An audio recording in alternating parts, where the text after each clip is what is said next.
Operation Sindoor Bharat Pakistan మధ్య యుద్ధ వాతావరణం నేపథ్యంలో ఉగ్రవాద సంస్థలకు అనుబంధంగా ఉన్న స్లీపర్ సెల్స్ నిద్రలేచాయని, ఉగ్రదాడులకు పాల్పడే అవకాశం ఉందని కేంద్ర హోంశాఖ తెలంగాణ రాష్ట్ర ప్రభుత్వాన్ని హెచ్చరించినట్టు తెలిసిందే. ప్రపంచ దేశాల దృష్టిని ఆకర్షించే విధంగా ఉగ్రదాడులు ఉండవచ్చని, ముఖ్యంగా తెలంగాణలో జరుగుతోన్న ప్రపంచ అందాల పోటీల నిర్వహణ మీద స్లీపర్ సెల్స్ దృష్టి సారించే ప్రమాదం ఉందని కేంద్ర నిఘా వర్గాలు హెచ్చరించినట్టు తెలిసింది.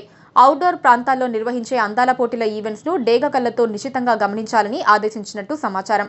స్థానిక పోలీసులు అప్రమత్తంగా ఉండాలని, అవసరమైతే స్థానిక సైన్యం సహకారం తీసుకోవాలని ఆదేశించినట్టు తెలిసింది. ఇలాంటి పరిస్థితుల్లో అందాల పోటీలకు 3 వారాల పాటు పూర్తిస్థాయి భద్రత కల్పించడం తెలంగాణ పోలీసులకు పెద్ద సవాల్ కానుంది. హైదరాబాద్ లో పదుల సంఖ్యలో స్లీపర్ సెల్స్ ఉన్నారని, వీరి కదలికల విషయంలో అప్రమత్తంగా ఉండాలని కేంద్ర నిఘా సంస్థలు హెచ్చరించినట్టు తెలిసింది. స్లీపర్ సెల్స్ ను పునరుద్ధరించడానికి పాకిస్తాన్ నిఘా సంస్థతో అనుబంధం ఉన్న ఉగ్రవాద సంస్థలు ప్రణాళికలు సిద్ధం చేసినట్టు నిఘా సంస్థలు గుర్తించినట్టు సమాచారం.